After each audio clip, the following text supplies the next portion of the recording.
Delfraissy, président du comité consultatif national d'éthique, qui est venu en train décontracté et qui m'a dit non, mais je suis venu pour un temps de neige, c'est tout. Voilà, tu braverais la neige pour venir parmi nous, et un grand merci. Bonsoir à tous, donc, et merci de cette invitation et merci à l'espace éthique d'Île-de-France et à tous les espaces éthiques d'ailleurs. Donc je m'appelle Jean-François Delfraissy, je suis médecin, je suis plutôt spécialisé en infectiologie et j'ai vécu l'aventure SIDA puis les aventures des virus émergents. Et j'ai été nommé président du CCNE il y a pile un an. Et dans le paquet cadeau de ce merveilleux instrument qui est le Comité national consultatif d'éthique, il y avait le fait que la dernière loi, de la loi de 2009-2011, a confié au CCNE l'organisation de la réflexion et des états généraux de la bioéthique qui doivent précéder la loi. Donc nous avons ouvert en effet les états généraux de la bioéthique le 18 janvier. Et il va y avoir une période des états généraux qui va durer jusqu'au mois de juin. Ensuite, on rendra un rapport de synthèse assez neutre, puisqu'on est entré dans une période de neutralité au sein du Comité national d'éthique, pour écouter ce qu'on va entendre, ce qui va se passer, à la fois bien sûr les débats, mais aussi sur le site web et dans les auditions que nous allons faire. Et puis après, il y aura une restitution, bien sûr, de ces états généraux. Et le début de la loi commencera et sera probablement présenté à l'automne, pas géré à l'automne parce que c'est la partie financière de l'Assemblée nationale, mais probablement se fera sur le premier trimestre 2019.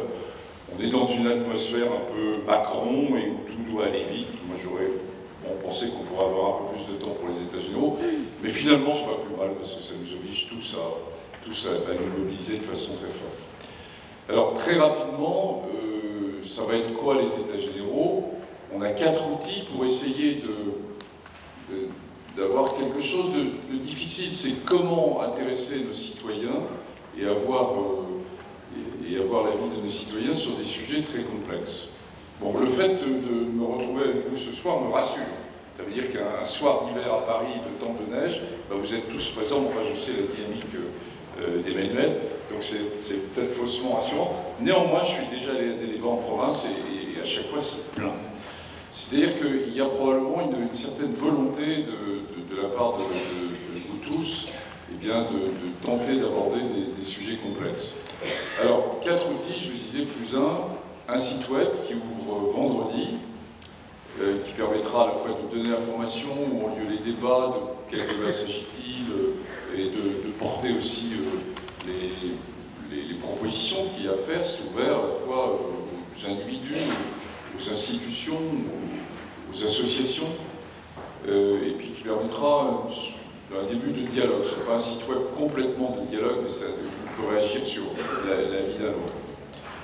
Le deuxième outil, c'est les débats organisés par les espaces éthiques régionaux, qui sont donc ces espaces éthiques que vous connaissez bien à Paris, mais qui existent également en province. On va les mener en Outre-mer. On est maintenant probablement à plus de 150 débats, par rapport aux chiffres de tout à l'heure. Ça a augmenté par rapport à ce qu'on avait annoncé.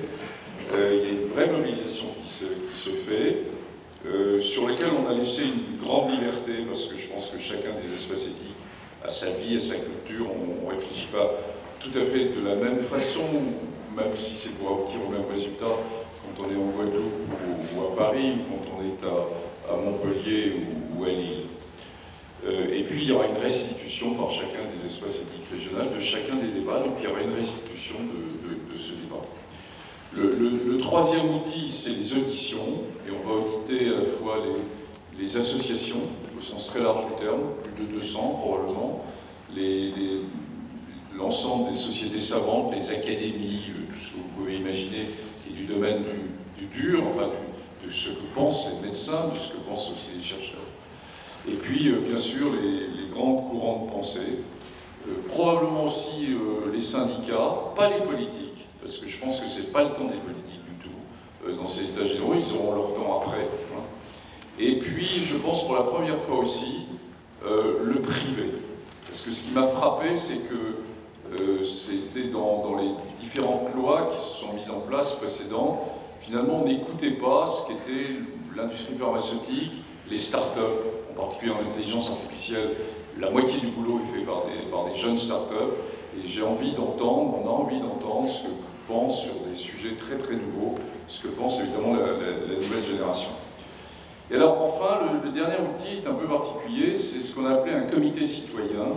C'est un comité qui nous accompagne, qui est là pour un peu nous surveiller, pour avoir un jugement sur l'ensemble du process, et nous dire vous êtes complètement à côté de vos pompes, ce que vous racontez, les débats, ça ne colle pas, vous n'êtes pas dans le cœur de ce qu'on attend, ça ne se passe pas bien, au contraire, je ne comprends pas pourquoi il y a un débat à Montpellier et puis il n'y en a aucun à Mende ou à Carcassonne, j'en sais rien. Et donc on a un comité citoyen qui va juger l'ensemble du processus et peut-être, c'est à lui de décider, on réunit le week-end prochain, s'engager dans un état de jury citoyen en prenant un sujet très ponctuel. Vous comprenez bien qu'on ne pouvait pas aborder tous les sujets de la bioéthique en faisant une série de jurys citoyens, c'est relativement complexe quand même à faire, et donc qui va s'emparer d'un sujet pour le porter et avoir une attitude de type jury citoyen, tel que par exemple certains d'entre vous ont connu sur le débat sur la fin de vie avant la loi de 2016. Donc voilà, et puis par ailleurs on a bien sûr tous les liens qu'on a avec les scientifiques, les comités d'éthique, des grandes institutions de recherche, l'INSERM, le CEA, Pasteur, etc., toutes les grandes institutions, mais ça c'est le cœur de notre débat au CCNI. Donc tout ça sera rendu avec, je dirais, c'est pas un avis, c'est un résumé finalement, un rapport de synthèse sur l'ensemble de ces états généraux qu'on va rendre, et puis qui sera public, bien sûr, et qui sera donné fin juin, début juillet. Alors, quels sont le champ de ces états généraux? Eh bien, il est aussi ouvert que possible. Moi, il m'a paru dans ce modèle français très particulier qui est la révision de la loi bioéthique tous les 7 ans, alors que même la science double son volume de connaissances sur les 3 ans et demi maintenant, on est déjà dans quelque chose de décalé.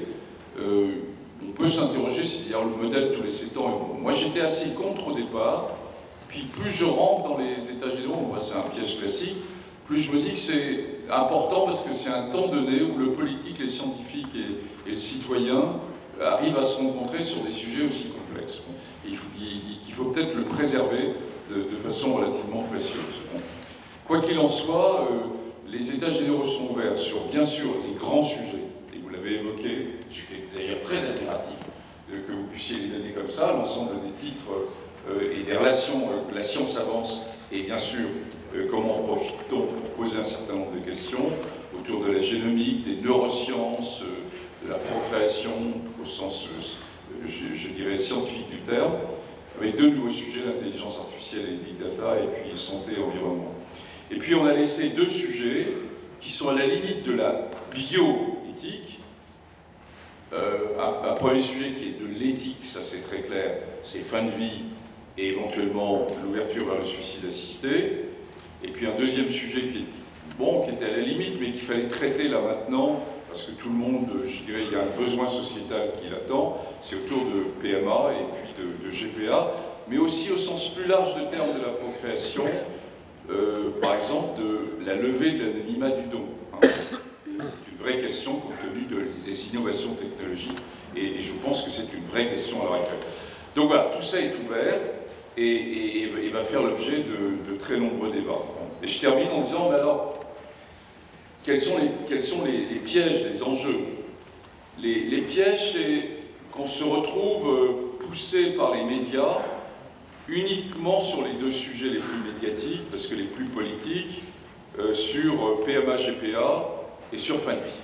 Et là, ça serait terrible parce que ça voudrait dire qu'on est tous passés à côté de quelque chose, parce que vraiment, à titre personnel, j'estime que sur les autres grands sujets, il y a de vrais grands débats qui existent. Le deuxième piège, c'est que de grandes associations, d'un côté ou de l'autre, qui ne sont pas des associations de construction, mais des associations de lobbying de pensée, prennent le pouvoir, et ne permettent pas aux gens, aux citoyens, de s'exprimer. Alors ça, c'est à vous de réagir là-dessus, et c'est à nous de réagir aussi. J'y veillerai avec attention, mais je ne pense pas qu'on puisse l'éviter totalement, parce que voilà, ça fait partie du jeu. Je suis habitué à travailler beaucoup dans le milieu SIDA et le milieu associatif, mais dans un esprit de construction. Et là, on est dans un esprit de lobbying. Hein. Donc l'enjeu est de ne pas tomber dans ce piège et de ne pas tomber là-dedans. Le troisième grande difficulté, c'est que les débats vont être très larges, vous allez discuter de beaucoup de choses, ça va être passionnant, et puis la loi, forcément, va faire un entonnoir, c'est-à-dire qu'on ne pourra pas traiter de tout. Alors certains se disent, mais tout est déjà fait d'avance, on sait déjà ce que le gouvernement veut inscrire dans la loi. Moi, je ne sais pas, je ne suis pas un politique, et vraiment, le CCNE, on s'arrête, on a notre rôle, et je ne veux pas rentrer dans le domaine politique. Mais je peux vous dire que je ne pense pas, en tout cas, et que le débat reste ouvert sur un certain nombre de grandes questions, et plus les États généraux seront constructifs, auront des idées, et le montreront, et bien plus on sera force de proposition, je dirais, pour construire la loi, parce qu'on sait tous que la vie, c'est du pouvoir et du contre-pouvoir, et bien là, avec un effet, je dirais, d'intelligence collective, eh bien, il faut que la société civile exerce son contre-pouvoir. Merci à tous et très bonne réunion. Je donne la parole quand même pour quelques instants à Valérie pour la remercier des conseils, parce que nous on était plus éthique du soin et éthique hospitalière à l'espace éthique, et tu nous as pour beaucoup convertis aux enjeux d'une approche juridique de la bioéthique. Donc je te donne la parole, elle est maître de conférence à l'université Paris 13 et elle est notre conseillère pour les questions de bioéthique. Merci. Bonjour à tous. Oui, effectivement, je suis ravie qu'Emmanuel ait entraîné son espace éthique vers la bioéthique, parce que c'est vrai que c'était avant tout le soin reste certainement un peu plus important, surtout quand on entend l'actualité sur les EHPAD. Mais ce qui nous réunit ce soir, c'est la bioéthique. Alors, en tant que juriste, évidemment, mon travail, mon matériau de travail, c'est d'abord la loi, de travailler, d'analyser, de proposer, de critiquer.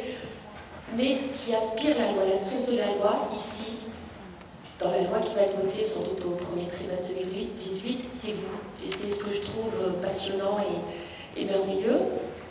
D'une part, grâce évidemment au dynamisme des institutions, comme l'espace éthique, comme le CCNE, à la volonté des politiques au plus haut niveau, et puis aussi parce que je crois que le grand public, nous tous, nous avons saisi les enjeux, saisi l'importance.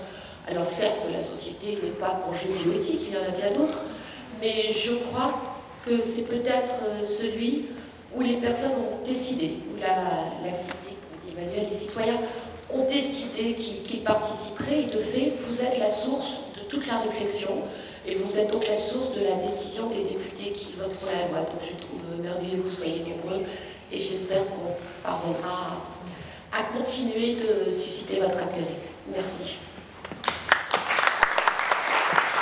Soyez rassurés, même si Jean-François a dit qu'on était à l'époque où les choses vont vite, c'est pas en 2018, mais c'est en 2019, donc il y aura une législation qui sera sur cette.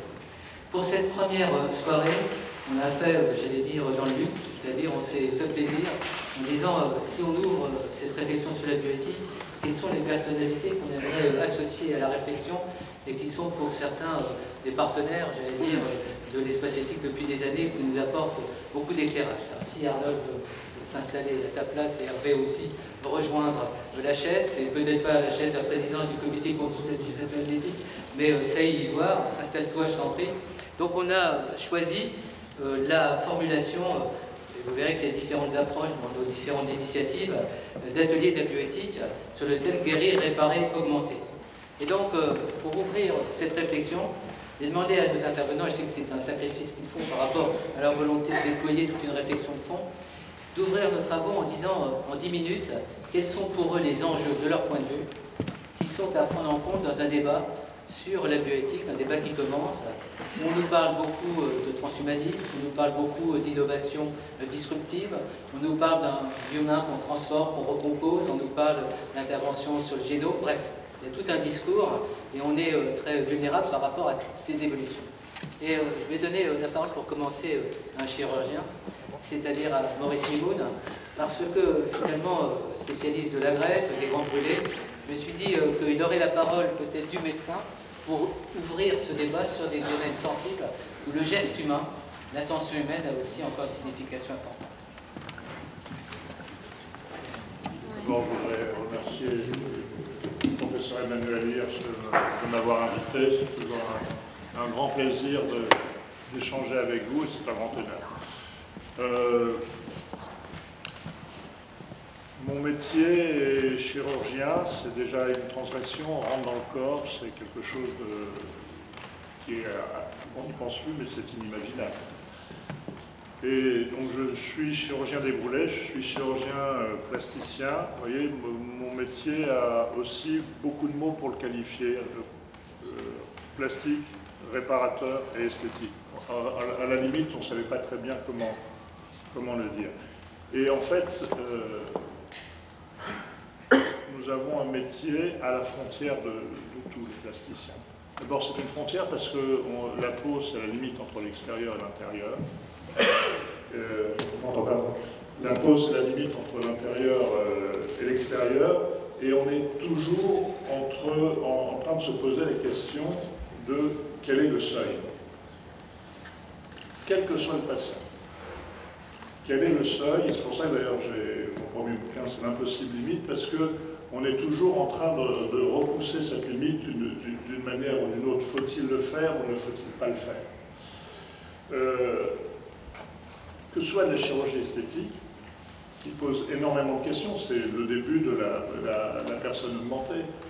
Mais qu'est-ce que ça veut dire augmenter?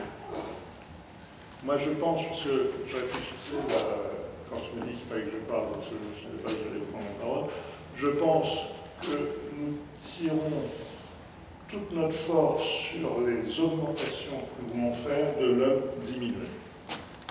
C'est l'homme diminué qui nous donne l'énergie de nous augmenter tous. Et c'est à partir de ces diminutions, et je dirais même plus que c'est l'homme diminué qui peut augmenter.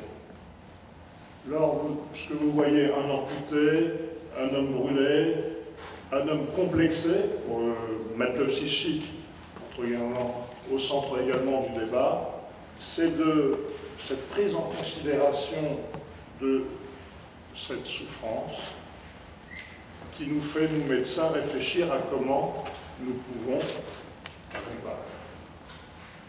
guérir, réparer, et augmenter. Augmenter, donc je réfléchis aussi, ça veut dire quoi? Augmenter d'abord et guérir. Et ce qui m'intéressait dans le titre, c'est aux frontières de la médecine. Donc aux frontières, on est dans la limite. Alors quand Guilhem nous a déjà expliqué qu'une maladie, on ne savait pas très bien ce que c'était, où ça commençait, donc pour savoir où augmenter, il faut savoir quel est notre seuil à tous. On est tous différents. D'abord, est-ce qu'on veut se ressembler? Est-ce qu'on veut ressembler à l'autre? Est-ce qu'on veut être différent? Vous voyez bien que la chirurgie plastique, c'est très dangereux. Et si on n'a pas une réflexion éthique avant, parce que est-ce qu'on doit faire des clones? Est-ce que quelqu'un qui a une malformation, on doit absolument l'opérer? Est-ce qu'une femme amputée d'un sein, on doit lui redonner obligatoirement un sein? Non, c'est la parole de l'autre qui nous dit qu'il faut le faire ou pas. Dans la limite entre une petite anomalie, petite coquetterie que vous avez, une petite encoche et une petite anomalie, et une fente labiopalatine, où est la limite? Où est la limite? À quel moment devons-nous dire il faut, et nous stigmatisons toujours l'autre? Les grands brûlés, les défigurés, qui est un terme dont j'ai horreur, parce que les brûlés ont une figure et un visage. Et pour qui nous prenons-on pour traiter l'autre de défiguré? C'est parce que nous les traitons de défigurés qui viennent se faire opérer en grande partie. Parce qu'il y en a plein qui seraient restés comme ça. Mais si vous voyez un brûlé qui va passer ici, nous allons tous le regarder. Et en le regardant, ça lui est insupportable et il se fait opérer, alors pas uniquement pour ça, mais souvent, parce qu'il y a des problèmes d'identité, parce que nous le regardons. Donc c'est un métier où on est obligé de courir après la limite. Vous savez, vous connaissez la blague du scorpion et de la grenouille, je pense que tout le monde la connaît. Hein. C'est la grenouille qui veut traverser la rivière, et puis le scorpion qui veut traverser la rivière, puis il y a une grenouille qui passe, et puis le scorpion dit à la grenouille, écoute, je vais passer la rivière, je voudrais monter sur ton dos. La grenouille lui dit, t'es fou, tu vas me piquer. Elle dit non, mais je vais mourir si je te pique. Donc, alors bon, elle accepte, elle monte sur le dos, elle commence à nager, puis au milieu milieu de la rivière, le scorpion voit sa queue, paf, il la pique, et la grenouille se retourne et lui dit « Je vais fou, tu vas mourir », et il lui dit « C'est ma nature ». L'homme, je vais raconter une autre histoire de la même manière. Si vous mettez un enfant de 5 ans dans une maison, ou dans une pièce, vous dessinez une ligne blanche, vous mettez la main d'un côté, vous mettez l'enfant d'un côté, vous lui dites « Tu peux faire tout ce que tu veux, mais tu ne dépasses pas la limite. » Tu ne dépasses pas la limite. Vous attendez 3 minutes, et évidemment, l'enfant va faire ça. Donc, notre nature à nous, c'est de transgresser. Je dirais même, c'est la nature de l'homme. Donc, nous, la limite, nous essayons toujours d'aller plus loin. Et c'est cette réflexion éthique qui essaie de nous limiter, de nous faire réfléchir à cela. Mais après, il y a la nécessité médicale, c'est-à-dire il y a des choses qu'on pense qu'on ne ferait pas, qui nous paraissaient abominables, et puis qu'on fera. Quand on dit qu'on va humaniser les peaux de porc pour pouvoir les transférer chez l'homme, c'est une chose qui est quand même incroyable. C'est-à-dire on va mettre des cellules humaines dans un animal, c'est commencer à humaniser un animal. Alors on se dit, oh, c'est pas possible, etc. Puis quand vous dites, bah, le gamin, on va le sauver comme ça, on va réfléchir un peu différemment. Voilà un peu tous les sujets. Quand le dernier fait, sans doute, que j'ai fait là, sur un jumeau, qui est une histoire de fraternité, il n'y a pas d'autre terme qui est extraordinaire. Quand j'ai un grand brûlé à 95% qui va mourir, et que je m'aperçois qu'il a un frère jumeau homozygote, et comme quoi ça marche bien en France, qu'on ne sait pas si on peut prélever en urgence un donneur sain, et que le comité d'éthique se réunit en urgence pour dire oui, et que le résultat de course, le frère jumeau brûlé est recouvert de la peau de son frère, on a dépassé une limite. Et quand je reçois pour Noël des vœux de joyeux Noël de cette personne brûlée, je me dis que c'est quelque chose qui est de l'ordre de l'infini. Je ne peux pas vous dire autre chose. Et c'est le propre, c'est la grande beauté de notre métier de médecin d'arriver à faire des choses comme ça et de dépasser la limite et de sortir notre force de l'homme diminué.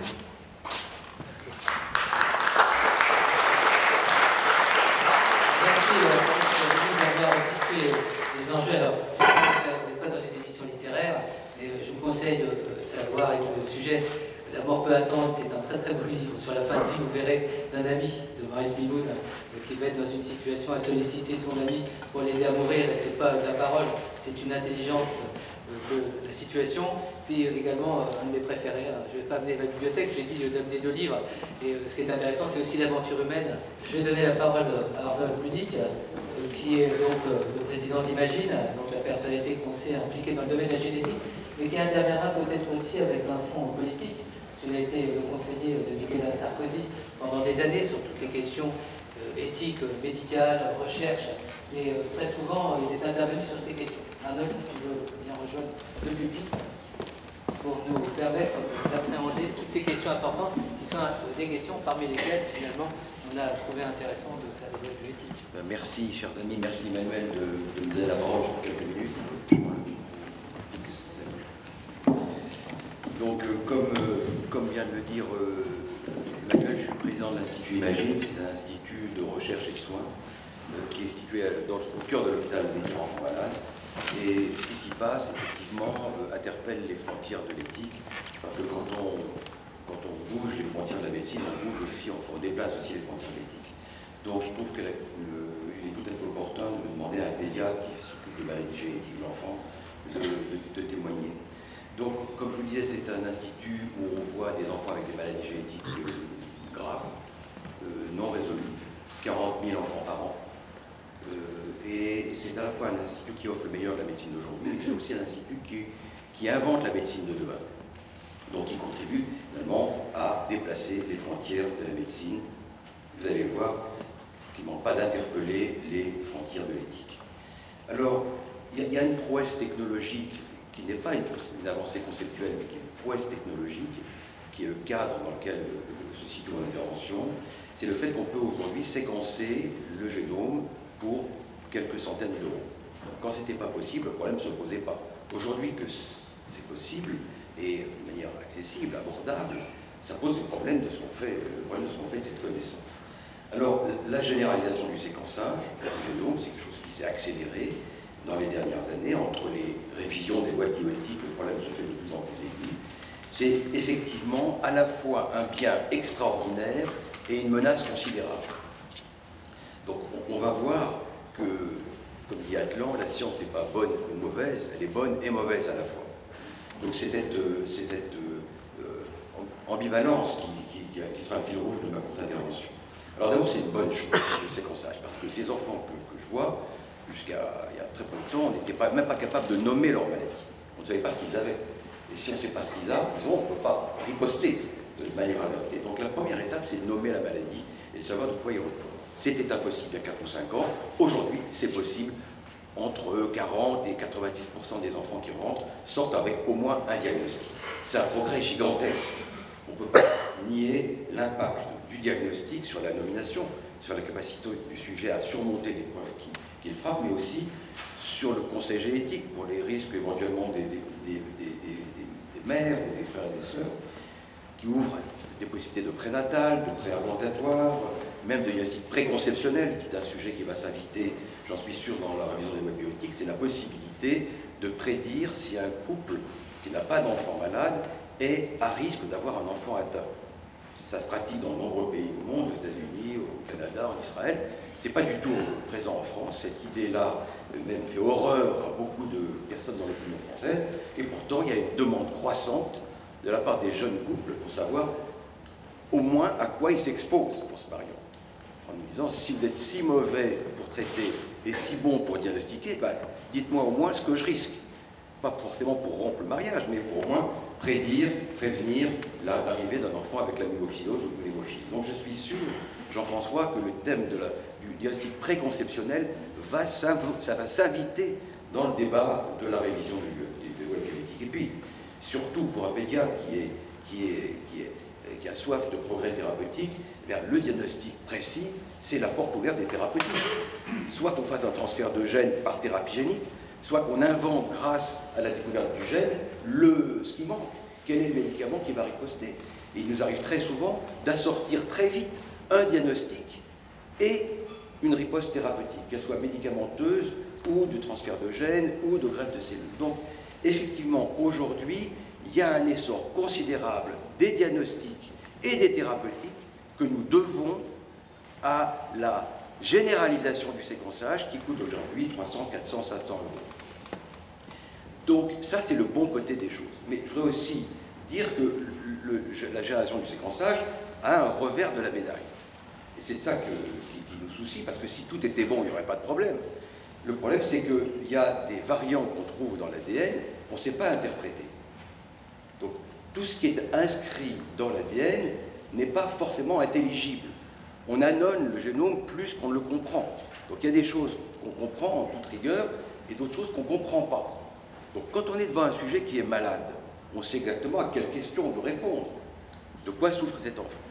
Mais même lorsqu'on limite l'étude des gènes connus au seul gène publié et réputé pour donner une maladie, on n'a jamais une réponse dans le séquençage du génome. On en a plusieurs. Donc il ne faut pas s'imaginer que le génome, c'est la boule de cristal, qu'il suffit de la consulter pour avoir réponse à tout. Ce n'est pas l'horoscope. Ça n'a rien d'un horoscope. Ceux qui vous promettent la lecture à livre ouvert du génome vous racontent des histoires, des carabistouilles. Et malheureusement, ils font florès. Il y a un commerce aujourd'hui de la prédiction dont je parlerai pour finir. Donc, il y a un revers, c'est qu'on annonce plus qu'on ne comprend le génome. Et par conséquent, on peut dire des choses erronées. Et on est souvent confronté à des variants de l'ADN de signification inconnue. Je vais vous prendre 3 exemples très rapidement. Le premier exemple, c'est un exemple qui me fait frémir, je pense que ça vous fera froid dans le dos aussi, c'est qu'aux États-Unis aujourd'hui, la moitié des femmes qui ont une mastectomie bilatérale pour cancer du sein, vous entendez, la moitié des femmes ayant une mastectomie bilatérale pour cancer du sein l'ont eu sur la base de variants de l'ADN de signification inconnue. Donc ce sont des femmes qui ont été mastectomisées bilatéralement au bénéfice du doute. Vous mesurez l'extrême gravité de faire cet usage de la génétique. Autre exemple qui est plus proche de moi, je ne suis pas un oncologue, je suis un pédiatre. Lorsque on trouve une variation de l'ADN chez une maman qui est enceinte, dans le premier, l'enfant est malade et elle est enceinte d'un deuxième enfant. Ça m'arrive toutes les semaines, ça m'arrive encore aujourd'hui. On tombe sur un variant et on ne sait pas dire si le variant qui a été identifié chez l'enfant malade est bien le variant causal. Il faudra beaucoup de travail pour savoir si ce variant observé chez l'enfant malade est effectivement causal et si par conséquent on peut se fonder sur lui pour une prédiction lors de prochaine grossesse. Extrême problème. Et bien entendu, ce qui se pose en prénatal se posera aussi sur l'embryon parce qu'il n'est pas question, comme on nous propose, de faire du séquençage sur l'embryon. Ça n'a pas de sens. Si on a tant de mal à interpréter un variant en postnatal, vous imaginez qu'on ne peut absolument pas l'interpréter en anténatal. Et il y a des tas de diagnostics moléculaires ou chromosomiques qui sont aujourd'hui offerts pour des raisons commerciales sur la base de variants strictement ininterprétables. Donc il faut expliquer ça aux consultants. Alors, l'autre revers de la médaille, c'est les promesses du lendemain qui chantent, qui ne sont pas tenables. Tout à l'heure, quelqu'un a parlé de CRISPR-Cas9, c'est l'editing, le DNA editing, c'est la possibilité qu'on a in vitro de corriger une mutation. Mais c'est formidable, ça. C'est génial, on va dire, mais formidable. Il y a une mutation, il n'y a qu'à la corriger avec CRISPR-Cas9, et puis on va soigner le patient. Mais c'est pas si simple. D'abord, on ne peut pas corriger des milliards et des milliards de cellules. Et ensuite de ça, quand on corrige avec CRISPR-Cas9 au laboratoire, c'est pas la même chose que sur un bonhomme. Parce qu'au laboratoire, on introduit une mutation, on supprime une mutation, peu importe, c'est de la recherche expérimentale. Mais quand on fait ça sur du vivant, il y a ce qu'on appelle les off-target, c'est-à-dire les effets collatéraux, les dégâts collatéraux, dont il faut s'affranchir avant de faire un usage thérapeutique de CRISPR-Cas9. Or, on nous vend aujourd'hui CRISPR-Cas9 comme la panacée universelle, la riposte qui va révolutionner les thérapeutiques. Mais c'est pas vrai. C'est pas vrai parce qu'on ne pourra pas corriger de sitôt des milliards de cellules, et c'est pas vrai parce qu'on n'est pas affranchi de ce que les Américains appellent off-target, c'est-à-dire les modifications génomiques collatérales, les dégâts collatéraux.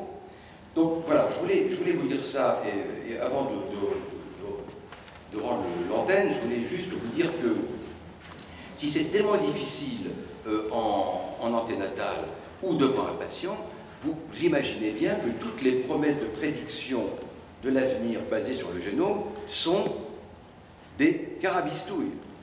Donc tout ce qu'on vous vend comme des prédictions de telle ou telle maladie ne tient pas debout. Parce que les variants sont tous d'interprétation très délicate, que ces variants valent en population générale et pas pour un individu, et qu'enfin ces variants ont une amplitude extrêmement faible, 110 ou 120% de risque de développer un diabète ou une arthrite rhumatoïde. Par conséquent, il s'agit de résultats en population générale et il s'agit de résultats d'amplitude faible.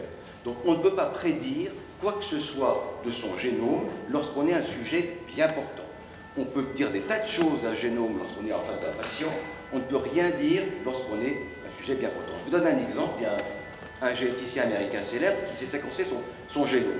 C'est très chic quand on est généticien, surtout aux États-Unis, de se séquencer son propre génome. Ça fait bien, c'est très chic. D'ailleurs, on va peut-être séquencer celui de Jean-François, c'est intéressant. Mais en fait, on y trouvera des choses non pertinentes. Il me raconte qu'il a séquencé son génome, il dit, tu sais, j'ai fait une connerie, j'ai fait une erreur. Pourquoi, me dit-il? Parce que je me suis trouvé un variant, je devrais être mort. J'ai une anomalie, je devrais être mort. Normalement, en situation de prénatal et de conseil génétique, j'aurais dit interruption de grossesse, je devrais être mort.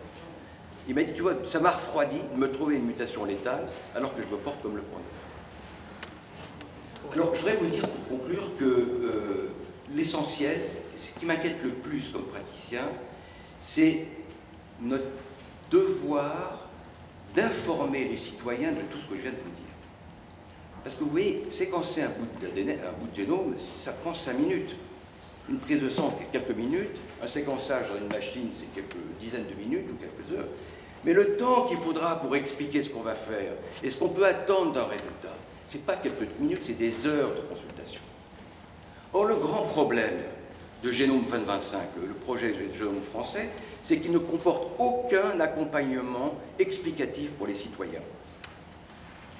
Comme si on pouvait résumer le problème du génome et de la génétique à des problèmes de machines, de séquenceurs ou de bioinformatique. Mais ce n'est pas ça le sujet, mesdames et messieurs. Ce n'est pas du tout ça le sujet.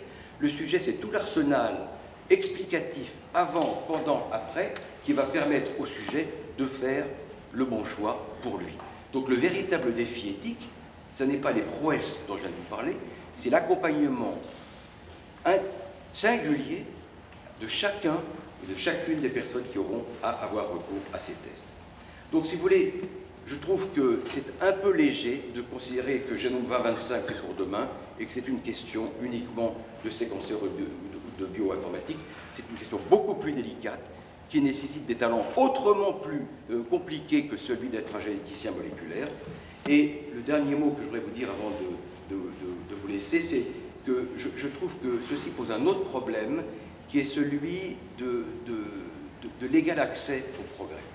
Le vrai progrès, mesdames et messieurs, ce n'est pas le progrès scientifique que je vous ai raconté là, c'est le partage du progrès. Il n'y a pas de progrès s'il n'est pas partagé. Et si on doit réserver ces prouesses technologiques à un petit nombre, alors nous aurons véritablement défié et rompu avec le pacte de solidarité qui est fondateur de notre société. Donc le progrès, oui, à condition qu'il soit humain, qu'il soit expliqué et qu'il soit partagé. Merci de votre attention. J'ai donné la parole à Hervé Schneewes. Je pense qu'à l'espace éthique, depuis des années, chaque fois que le mot éthique est prononcé, on pense à toi, pas uniquement parce que tu abordes des questions de ressources, mais tu as une méthode, qui est la méthode Schneewes, qui est une méthode de l'interrogation et de l'ouverture. On est très fiers à l'espace éthique, chaque année, de participer à la journée du comité d'éthique de l'INSERM que tu présides, et qui ne rend pas des avis, mais des notes. C'est ce qui nous a beaucoup frappé. Et des notes qui peuvent se discuter, et j'allais dire qui sont assez infinies finalement. C'est-à-dire qu'il n'y a jamais de terme au débat. Merci en tous les cas de nous apporter des éclairages sur une thématique, puisque Hervé Schneewes est neurologue, qui avait été évoquée d'une manière pas encore approfondie dans la révision de la dernière loi de bioéthique. On avait mis les neurosciences, mais on voit à quel point aujourd'hui, compris dans un article dans Le Monde d'aujourd'hui, c'est vraiment au cœur des préoccupations. Vous savez à quel point, même au ministère de l'Éducation, on a conseillé aux neurosciences qui doit déterminer les modalités de l'enseignement demain. Donc, toutes ces questions sont importantes. Merci d'être là. Bon, merci de votre invitation. Et puis, ce que j'aime toujours quand j'écoute Arnold, c'est que c'est merveilleusement érudit et ça donne merveilleusement envie de réagir. Parce que, ayant été, via le comité d'éthique de l'INSERM, très impliqué dans le plan médecine génomique 2025, n'oublie pas qu'il y a un pilier éthique dans ce plan médecine génomique 2025 et qu'on a publié plusieurs notes sur ces questions, justement. Que voulons-nous savoir? C'est vraiment le thème des états généraux, parce que, de fait, chacun de nos génomes, entre ce qu'on a reçu de notre père et de notre mère, je parle sous le contrôle du spécialiste, on a 2 millions de variations. Donc vous imaginez bien que 2 millions de variations, il y aura beaucoup d'inconnus. 1 999 900 quelque chose d'inconnus, et puis quelques variations significatives. Donc, que voulons-nous savoir et comment voulons-nous le savoir? Et ça, c'est quelque chose que vous pouvez retrouver. Vous faites éthique INSERM et vous verrez les notes de comité, comme à chaque fois, il y a une dizaine ou une quinzaine de pages. Je ne vais pas en dire plus ce soir, mais c'est clairement des questions. En fait, ce qu'a posé Arnold de façon très bien, et aussi le premier exposé avec le professeur Nimoun, c'est la question de la complexité et la question de l'évolution des choses. Il fut un temps où, au fond, on était avec Claude Bernard dans le déterminisme. Il suffisait de faire un diagnostic. Ce diagnostic devait conduire à un traitement, et ce traitement devait conduire à une guérison. En fait, ce que c'est faire aujourd'hui de plus en plus la médecine, et ce qu'elle va faire de plus en plus, c'est un diagnostic pour essayer de stopper l'évolution de la maladie, éventuellement de réparer avec différentes manières, soit avec des cellules, soit avec des biothérapies, des matériaux, soit avec des procédés, des prothèses de plus en plus sophistiquées. On va chercher à compenser, à réparer. Et puis ce qu'on va essayer de faire demain, c'est d'empêcher que la maladie survienne, mais avec des questionnements éthiques qui vont arriver là aussi. Donc, si je prends la question des neurosciences, je vais me limiter à 2 exemples pour vous montrer comment le progrès, le réel progrès, ouvre de nouvelles questions éthiques. Prenons les maladies neurodégénératives. Et prenons une maladie neurodégénérative. Je vais prendre 2 exemples de maladies neurodégénératives. Premier exemple de maladie neurodégénérative que je vais prendre, c'est la maladie d'Alzheimer. La maladie d'Alzheimer, c'est une maladie terrible. On parle d'épidémie avec des dizaines de millions de personnes atteintes à l'échelle de la planète, et une maladie dont il est prévu le doublement dans les 20 ans à venir. Vous avez entendu parler des problèmes dans les EHPAD, vous avez vu ce qui se passe à la télévision. Il y a des problèmes de prise en charge. Enfin, c'est dramatique d'abord par rapport à la perte que représente de la personnalité, c'est dramatique par rapport aux conditions de prise en charge, c'est dramatique par rapport au coût que représente la maladie. Donc, la maladie d'Alzheimer, on aimerait bien qu'elle ne survienne pas, on voudrait bien la soigner, on commence à avoir des idées, des mécanismes par lesquels elle se développe. Pour l'instant, les essais cliniques, y compris les derniers essais cliniques les plus sophistiqués, qui essayent de cibler le processus de développement de la maladie, ne permettent pas pour l'instant de stopper l'évolution de la maladie. Alors, on se dit, il faut aller avant. Et aller avant, c'est aujourd'hui être capable de faire le diagnostic de la maladie, en tout cas du processus pathologique qui va amener à la maladie, avec une quasi-certitude, c'est-à-dire 95% de chances d'être juste, jusqu'à 25 ans avant l'apparition du premier symptôme, en combinant des facteurs génétiques, des marqueurs biologiques à partir d'une ponction lombaire et des marqueurs d'imagerie cérébrale à partir du marquage d'un certain nombre de cellules dans le cerveau. 25 ans avant, on est donc capable de dire cette personne est en train de développer le processus qui le conduira, ou la conduira, si on ne fait rien, à la maladie d'Alzheimer. Alors, chose terrible quand il n'y a pas de traitement, ou chose merveilleuse, si on est capable de trouver des moyens de corriger les choses. Alors, pour commencer par le positif, comme l'a fait Arnold, oui, il y a des manières de rendre la génétique non dramatique.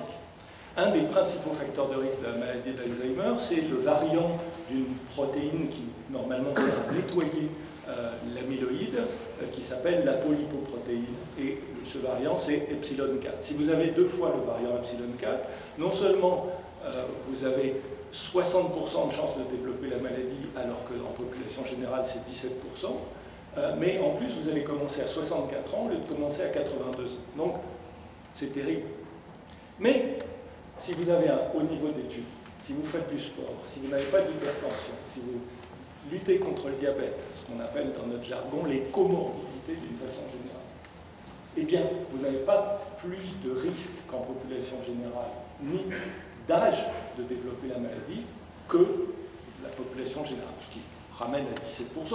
Enfin, on a des interventions, ce qu'on appelle les interventions secondaires et les préventions secondaires. D'où le fait de dire, eh bien, il faut quand même essayer de rechercher les populations à risque et de faire une éducation à la santé, des interventions pour essayer de prévenir, en tout cas de diminuer le risque ou l'âge, retarder l'âge de développement de la maladie. Vous voyez qu'on est face à des outils, des moyens, des capacités de dire ou de prédire qui nous conduisent à des questionnements. Est-ce qu'il faut dire à une personne quand elle a 40 ans, eh bien, dans 20 ans, vous allez développer la maladie d'Alzheimer, au risque de lui foutre en l'air sa vie, sa famille, le regard, tout à l'heure, vous parliez du regard des autres. Comment on regarde quelqu'un dont on se dit il est en train de développer la maladie d'Alzheimer? Comment on aurait regardé le président Reagan avant qu'il soit élu? Comment aurions-nous regardé le président Chirac avant qu'il soit élu?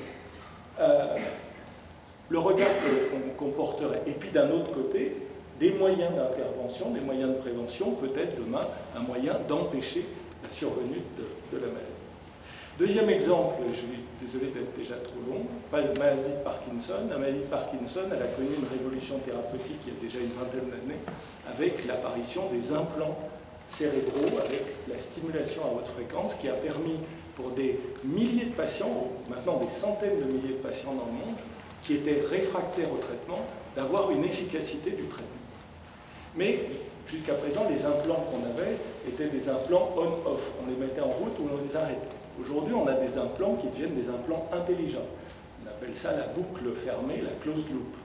Et ça veut dire des algorithmes d'intelligence artificielle, ça veut dire une ouverture sur des serveurs.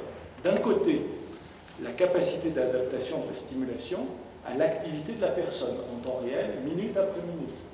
De l'autre côté, la capacité pour un tiers d'intervenir sur l'implant de la personne avec toutes les mesures nécessaires d'accès à la vie privée, de sécurisation, qui règle quand, comment, quoi. Et puis, comme c'est tellement puissant ces implants cérébraux, on a un développement vers d'autres pathologies, troubles obsessionnels compulsifs, des troubles de l'humeur, avec des questionnements sur la manière d'intervenir sur le cerveau dans des pathologies qui, d'un côté, sont dramatiques, mais de l'autre côté, mettent en cause la personnalité d'un individu et donc des interventions sur cette personnalité qui, évidemment, sont au cœur de la réflexion éthique.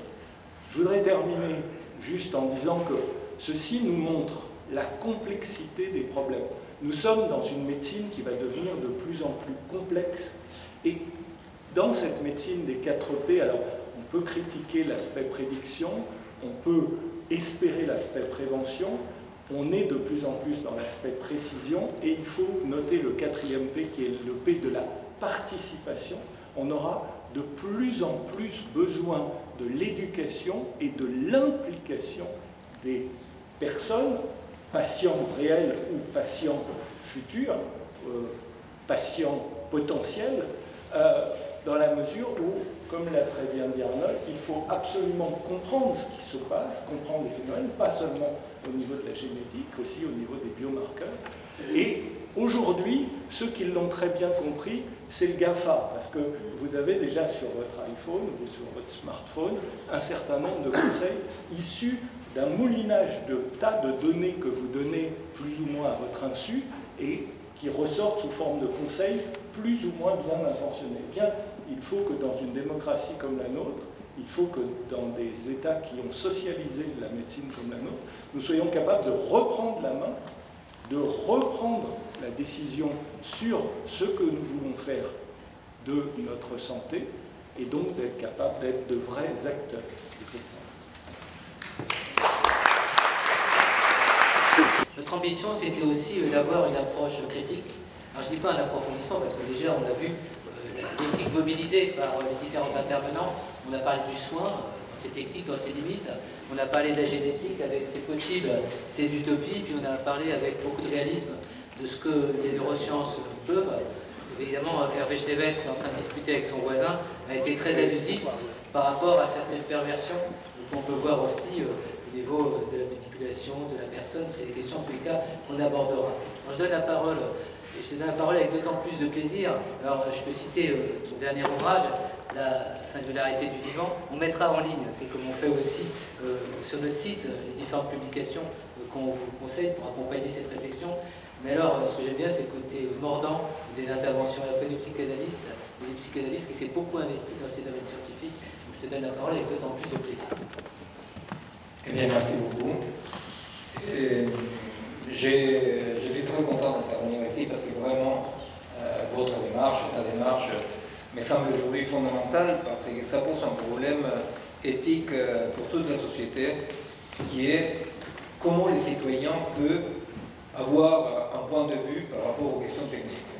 Vous vous rappelez peut-être, certains parmi vous, ce qui était il y a quelque temps, avec des gens très très intéressants, ce qui était appelé les groupes de 10. Vous vous rappelez, le groupe de 10 c'était un groupe avec des grands intellectuels, parmi lesquels Edgar Morin, bon, d'autres, non, parmi d'autres, qui est arrivé à la conclusion de que la complexité scientifique et technique de notre monde empêchait les citoyens d'avoir un point de vue et que donc dorénavant on devait adhérer plutôt, vous savez, à la position du Platon des lois, de la République des lois, quand il dit c'est les philosophes, c'est-à-dire c'est ceux qui savent, qui doivent orienter la société. Et c'est un vrai défi. Comment les citoyens peuvent savoir sur les OGM, comment on peut savoir sur les implants, comment on peut savoir sur les nanotechnologies.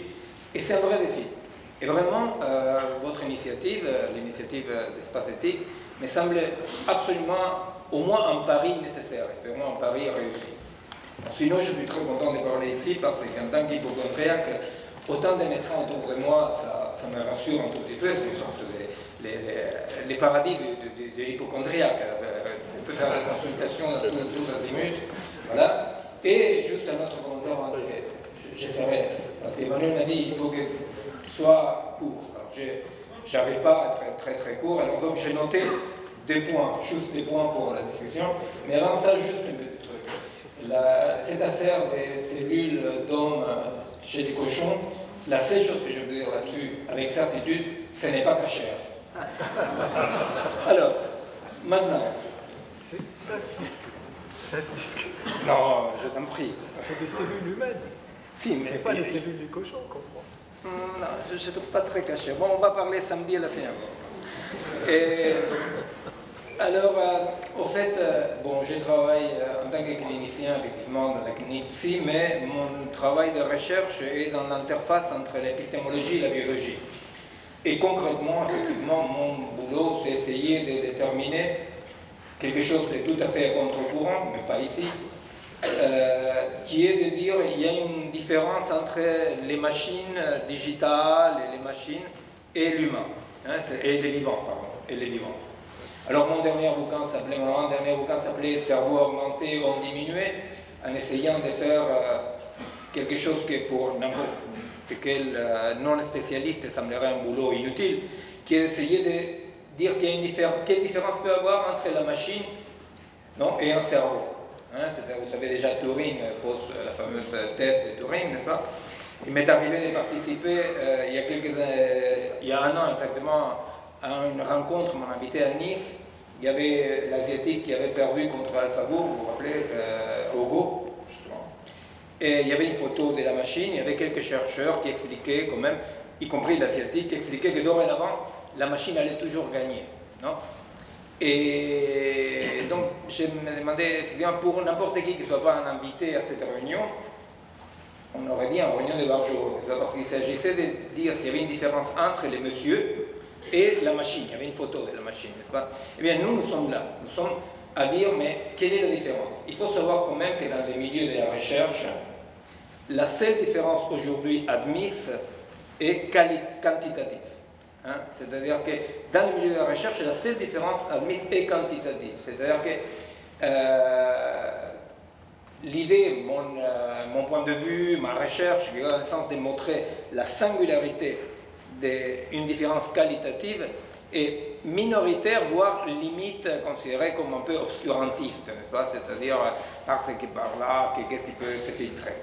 Alors je vais dire quelques points qui me semblent importants de reprendre, pas seulement aujourd'hui dans la discussion, mais peut-être dans l'espace éthique, dans les futures réunions. Je travaille beaucoup par rapport à quelque chose qu'aujourd'hui est absolument donc ignoré, c'est que dans cette hybridation aujourd'hui en cours entre la machine, comme ça, et le vivant, dans cette hybridation, nous assistons à une hybridation un peu, pour le moins, atypique. Pourquoi?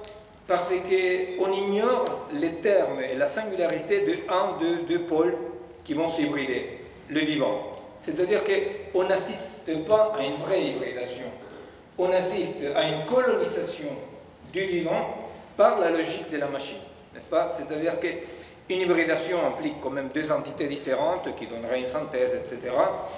Dans l'hybridation actuelle en cours, on ignore absolument qu'il y ait une singularité quelconque du vivant. Pas? Alors, effectivement, le travail qui me semble absolument nécessaire, c'est essayer de déterminer dans quelle mesure il y a des rythmes du vivant, des cycles du vivant, des temps du vivant, n'est-ce pas, qui, eux, sont qualitativement différents du temps et des possibles de la machine, n'est-ce pas?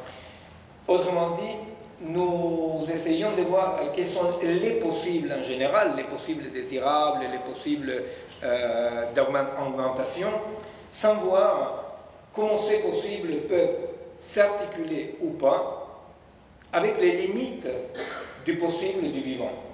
Parce qu'il faut encore, on ignore qu'il y ait une singularité. Alors de ce point de vue-là, je crois qu'il y a une conflictualité à établir ou à rétablir entre justement ce qui sont toutes les recherches dans la nouvelle technologie et les mondes du vivant. Il faut que nous soyons capables d'établir cette conflictualité-là. Par exemple, j'ai travaillé beaucoup, pour quelques années, autour de la mémoire. Mais non pas de la mémoire d'un point de vue psy, mais de la mémoire d'un point de vue neurophysiologique. Il s'avère que, d'un point de vue neurophysiologique, une mémoire qui fonctionne bien, saine, est une mémoire qui sélectionne, qui modifie et qui oublie. C'est une mémoire saine. Une mémoire saine sélectionne, modifie, oublie. Il existe même de mon compatriote Borges un conte très bon qui s'appelait Funès les Mémorieux, qui est un homme qui souffre d'une maladie terrible neurologique, qu'il ne peut pas ni sélectionner, ni modifier, ni oublier. Et c'est une folie totale, c'est une torture. Or, effectivement, vous voyez, là, si on peut comprendre, quand je dis qu'on n'établit pas une différence qualitative entre les vivants et la machine, eh bien, on n'arrête pas de souhaiter augmenter le vivant, dans ce cas-là, la mémoire, n'est-ce pas, dans le sens d'une machine, d'un disque dur, qui effectivement ne sélectionne pas. Imaginez-vous, si votre bécane se mettait à sélectionner parmi ce que vous mettez dedans, n'est-ce pas, qui ne modifie pas. Imaginez-vous le bécane qui se permet de modifier, n'est-ce pas, et pire encore, qui oublie. C'est le beau, vraiment. Eh bien, ce type de différence qui d'un point de vue clinique et dans la recherche semble tout à fait évident, eh bien je vous dis, ce type de différences sont les différences aujourd'hui oubliées par ceux qui veulent nous inventer, parce qu'ils pensent que les bons modèles étant les modèles de cette mémoire qui ne modifie pas, n'oublie pas, ne sélectionne pas, en étant celui-là le modèle, eh bien on est en train de modifier les vivants en pleine ignorance de certaines singularités, de certaines invariantes des vivants. Alors, l'autre problème, effectivement, c'est celui de la délégation des fonctions. Vous savez, tout cerveau délègue en général des fonctions. La délégation des fonctions est un caractère, un trait de l'évolution des espèces courantes. Or, la délégation des fonctions, qui est la délégation des fonctions vers les GPS, vers la machine, vers le téléphone, etc., vous avez en 3 années de conduire avec un GPS des nouveaux conducteurs des taxis, vous connaissez ces expériences qui ont été faites, et les noyaux sous-corticaux qui s'occupent de cartographier le temps et l'espace, connaissent ces atrophies. N'est-ce pas? Parce que la plasticité cérébrale, ce n'est pas simplement un bon côté, ce n'est pas simplement qu'on peut toujours apprendre, on peut toujours aussi atrophier. N'est-ce pas? Alors, donc, de ce point de vue-là, effectivement, la délégation des fonctions pose un problème. Or, quand j'ai sorti un bouquin, celui sur le cerveau, je me suis dit, on va me ratatiner. Parce que je parle de cette délégation des fonctions qui ne sont pas remplacées par d'autres fonctions. N'est-ce pas? Il y a une délégation des fonctions en sens unique vers les machines. Or, quelle aurait été ma surprise quand la réaction générale des collègues avec lesquels je parlais était de dire, et alors, c'est vrai, il y a une simplification de cette architecture, de cette complexité cérébrale. Et alors, vous comprenez? C'est-à-dire cette idée de alors. Cette idée de dire et alors, de ne pas voir que là, il y a une mutation en cours, bah, c'est pour le moins interpellant, je crois, disons. Alors, quelles sont les limites? Quelles peuvent être les limites de la recherche, de la modification, de l'augmentation? Déjà, je pense qu'il faut bien réfléchir. Je te vois. Il faut bien réfléchir à la différence entre une médecine de la réparation et une médecine de l'augmentation. Je pense qu'il faut bien réfléchir. Souvent, les adeptes de la secte ou de l'illusion ou de la promesse un peu délirante transhumaniste évoquent par exemple les lunettes. Ils disent on est déjà augmenté. Eh bien, Ce type de blagues, n'est-ce pas, ce sont des blagues. Parce qu'une chose, c'est la médecine de la réparation pour laquelle toute amélioration est bienvenue, n'est-ce pas? Et autre chose, c'est la médecine de l'augmentation. Pourquoi? Parce que l'augmentation ignore justement les invariantes propres à l'organique. L'augmentation est toujours faite au nom d'un principe extra-organique.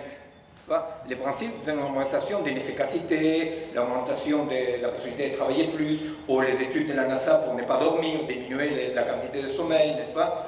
Or, l'être humain ne peut pas être mesuré à l'aune d'une machine utile. Parce que l'être humain n'est pas utile à quelque chose. Alors, je cite effectivement Canguilhem, et l'exemple de la scorpion et la grenouille est un exemple fondamental, n'est-ce pas? Canguilhem, lui, il dit un organisme sain, un homme sain, eh bien, il va préférer toujours mettre en danger sa vie, non, pour suivre son destin. C'est pas pour suivre sa nature, son destin. C'est-à-dire qu'un organisme sain, entre éviter les dangers, n'est-ce pas, la sécurité, être dans une certaine vision panoptique, dans laquelle on a une vision de tout, etc., n'est-ce pas, ou suivre son destin, suivre sa nature, il va toujours choisir suivre sa nature. Eh bien, dans l'augmentation, il y a quand même un oubli, justement, de ces sens-là, qui est l'essence qui caractérise les propres du vivant et de l'humain en particulier. C'est-à-dire, quel est l'essence de tout ça? Eh bien, dans ces mondes de l'augmentation, ce qui va disparaître est l'essence. Alors, juste pour finir, moi je pense qu'il faut aussi réfléchir à la différence énorme qui existe entre le concept d'innovation et le concept de progrès. Vous savez, nous sortons de ce qui fut appelé de façon rapide la modernité, etc., etc., dans lesquels les progrès voulaient dire quelque chose de très fort, n'est-ce pas? Les progrès veulent dire pour Hegel quelque chose, pour Marx quelque chose, pour Comte veut dire quelque chose.